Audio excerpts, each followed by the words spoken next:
Hello YouTube, welcome back. I'm Logan Albright, and today I don't have a book review for you because I have something else exciting. It's an exciting day. It is a few days after the semi-annual Criterion Collection flash sale, in which all of Criterion Collection's wonderful boutique Blu-rays of amazing films are half off on their website. I've been waiting for it for months, and it drove me crazy because they made me wait until late March in order to do it. They usually release it in February, and I kept anticipating it every week, and it kept not happening. And as I kept anticipating it, I kept adding and adding to my wish list of things I wanted. So as a result, I went a little bit crazy, and I ordered too many movies and spent too much money. But, you know, you got to treat yourself every once in a while. Treat yourself. So what I thought I'd do today is the box has just arrived. Let's open it up and see what we got. Should be fun for everyone. And I will explain the thoughts behind all of my purchases. Okay, most of these are blind buys, movies I have not seen before but that sound interesting. But a couple of them are actually upgrades of things that I already own copies of, but I wanted to get a nicer edition of. So the first of these is Barry Lyndon by Stanley Kubrick from 1975-ish. I forget the exact year, around then. One of my favorite films. Stanley Kubrick is my favorite director, apart from possibly David Lynch, who we'll talk about it in a little bit. And Barry Lyndon is his most beautiful and most underrated film. It's an incredible period piece filmed with experimental lenses that just looks like an oil painting the whole way through. It's gorgeous. It's 3 hours long. And I had a copy of it from an old, like late 90s, I think, or maybe early 2000s box set of Kubrick films. And there's nothing on it, no special features. This is a 2-disc edition. It's got lots of special features, and I'm sure it'll look beautiful on Blu-ray. So I'm very excited about that one.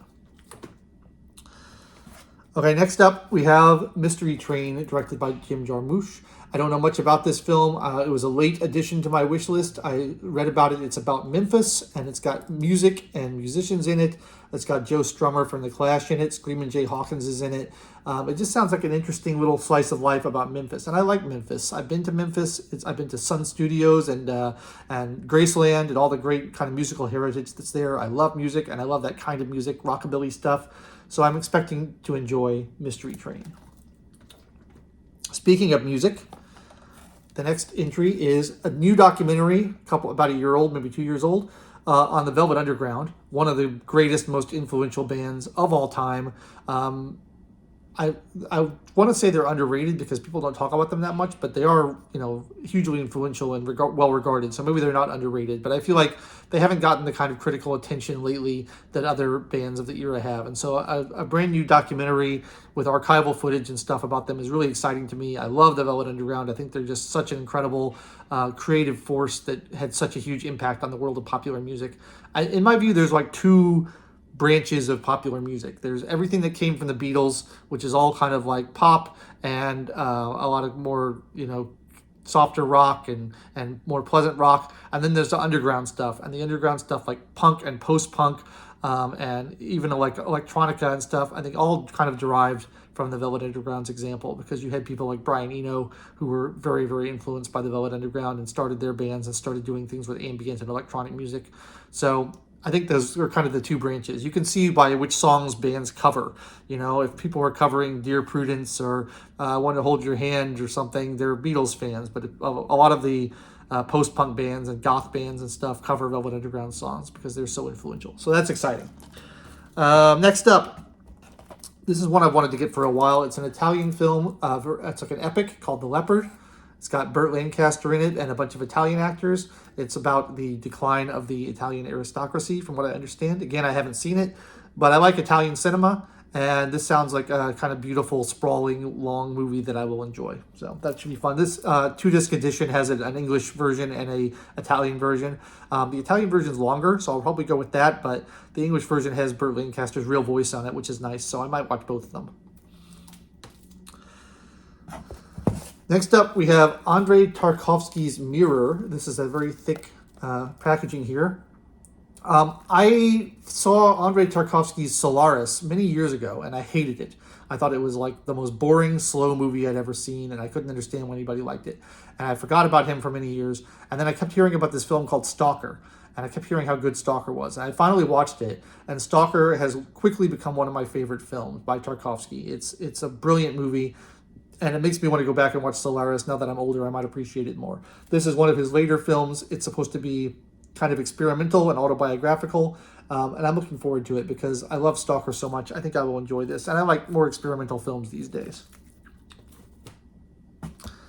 Next up is a Japanese thriller called Cure. I don't really know anything about this. It just sounded like kind of a dark, mysterious, and slightly terrifying psychological thriller, which I like a lot. So that looks like a cool one. I don't know very much about Japanese cinema, so that should be interesting to watch.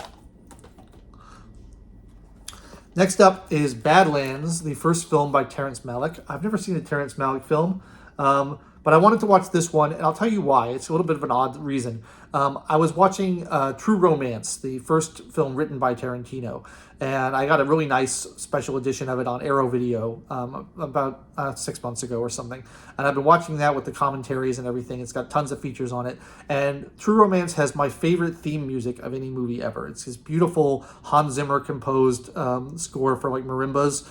Just gorgeous, and I love it so much. And they said in one of the audio commentaries that theme was inspired by music from Badlands. And so I thought, well, I'll check Badlands out and see what the music there is like. And I wanted to get into Terrence Malick films anyway, so this will be a good jumping off point. Here we go. My other favorite director, David Lynch, has finally released Inland Empire, his most recent film, if you don't count season 3 of Twin Peaks, which is now quite old, on this beautiful Blu-ray set. And so I have a DVD copy of Inland Empire that I was very hard to get and cost a lot of money, but I really wanted it. And it's nice, but my big complaint about Inland Empire is that it was filmed on digital video in the early days of digital video before the technology was that good. And so it looks kind of bad. It looks kind of low resolution, and there's like a lot of digital noise on it. And that's my one complaint about the film, because I love the film. I think it's a great film, but it doesn't look like, Mulholland Drive or Lost Highway that have this beautiful film look to them. And so I'm hoping, I don't know for sure, but I'm hoping that this Criterion restoration will clean it up a little and make it look better, because that's really the flaw of it, is that it was filmed on these cheap digital cameras and it just doesn't look great. Now, David Lynch loves digital video, and I don't blame him, because it's super convenient.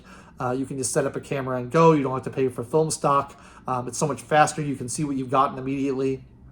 I do work with digital video as well in my profession, so I don't blame him at all. But and he got to go around a lot of the Hollywood machine as well. But man, it doesn't look good. So I'm hoping this looks better. And if you are interested in David Lynch and you haven't seen this film, because it's been a little bit hard to see until now, you have to really be a David Lynch fan, I think, to like it. If your David Lynch movies you love are Lost Highway and Mulholland Drive and Eraserhead, you're probably going to like Inland Empire. But if your David Lynch movies you like are Wild at Heart and the first season of Twin Peaks and The Elephant Man or The Straight Story, you may not like it so much, because it's very abstract and it's very long and it's very confusing. But I love Lynch's style, so I like it a lot. And I'm excited to upgrade my old DVD copy to something that hopefully looks a lot better. Next up is an early French horror film called Eyes Without a Face. Again, I don't know too much about this, but I love horror movies, and I like kind of looking at early influential horror movies. This is apparently one. I saw a thing in October about like the top 100 scariest horror movies ever, and someone was telling a story about how this film had touched them and had stuck with them forever, because it's such a shocking and horrifying images. So I'm excited about that. I don't know much about French horror movies particularly, but this is an early one, and it should be a lot of fun. Next up is a film called Naked from British filmmaker Mike Leigh. Mike Leigh is one of my favorite filmmakers. One of my favorite films of all time is called Topsy Turvy, which is a movie he did about Gilbert and Sullivan. I have since added 2 more of his films to my collection, Secrets and Lies and Life is Sweet, and I love both of them. And so I want to keep expanding the number of films I get to see by Mike Leigh. I think he's a really interesting and innovative filmmaker. He does a lot of improvisation and rehearsal with his actors before he starts filming. He gets them together and has them just improvise in character for months and months and months before they start filming. And it results in really realistic and naturalistic screenplays and actors who really know their characters well and give great performances. So this should be fun to watch. Next up is this is another one I don't know much about. It's a Chinese period piece called Flowers of Shanghai, kind of about, the sex worker brothel, sort of situation in like late 19th century China. I don't know much about it. I don't know much about Chinese cinema, but I thought that this looked gorgeous. Like I saw a couple screen grabs from it, and I saw the cover, and it just sounds like a really exotic and beautiful film based on the just the cinematography and the colors and everything. So I just wanted to see it for that, and I think it's a really kind of mysterious and interesting period in time. So I'm looking forward to that. But again, it's really a shot in the dark for me. I don't know much about it. Next up is In a Lonely Place, directed by Nicholas Ray and starring Humphrey Bogart. Now, Nicholas Ray is regarded very highly in film noir circles, and I've never seen one of his films, although I like film noir a lot, and some of my favorite movies are film noirs. I haven't seen any of his films, so I picked this one to check out because Humphrey Bogart is always a winner, and it should be a lot of fun, and if I like it, I'm going to check out more Nicholas Ray films. But again, I don't know much about it except for that it's Humphrey Bogart, and it's film noir, and it's Nicholas Ray, but this period of filmmaking has such a high density of really great films that I'm sure I'm going to love it. Next is a silent horror movie from Sweden called The Phantom Carriage. It's actually the first horror movie made in Sweden. I learned about this through a box set that I bought from Severin Films on folk horror, and it's got a lot of kind of early horror movies from around Europe and around the world, indeed, and a lot of foreign films that I hadn't seen before. I haven't actually finished watching that box set yet, but they talked about sort of the first horror movies from every country, and there's some from like the Soviet Union and some from Czechoslovakia and some from all over these small countries, Iceland and Norway, all over Europe. And this is not included in that set, but I learned about it, and I thought it sounded like my kind of thing. It's sort of a Dickensian ghost story. It looks like it's going to be really beautiful. I don't love silent films. I find the plots sometimes pretty dull, and I have a hard time, getting emotionally invested in them. But what I do like about them is when they're really visually great. And so some of my favorite silent films are like the F.W. Murnau, Faust, and Nosferatu. I love, there's The Thief of Baghdad silent version of that with Douglas Fairbanks Sr. Just gorgeous exotic visuals that really carry you away. I think those are the best silent films. The ones that are just more straight dramas, I'm less interested in, and silent comedy doesn't make me laugh too hard. But silent kind of fantasies or horrors or science fictions where they really get inventive with the visuals, I think can be a lot of fun to watch. So I'm looking forward to that one. And then finally, I got this 3-film box set called the Coker Trilogy by Iranian filmmaker Abbas Kiarostami. And I saw another film of his, an experimental film called 24 Frames, which is sort of very meditative and peaceful set of images that are they're basically photographs or paintings that have just been animated a little bit or digitally enhanced a little bit to move over the course of like 4 minutes, and then it moves on to the next one. It's almost like a screensaver, but I find it just really beautiful, and the sound design is great, and the music is great, and it's just a really beautiful experimental film. So I wanted to see some of his more conventional films, and this box set caught my eye. It's got 3 films in it that are called Where is the Friend's House, and Life Goes On, and Through the Olive Trees.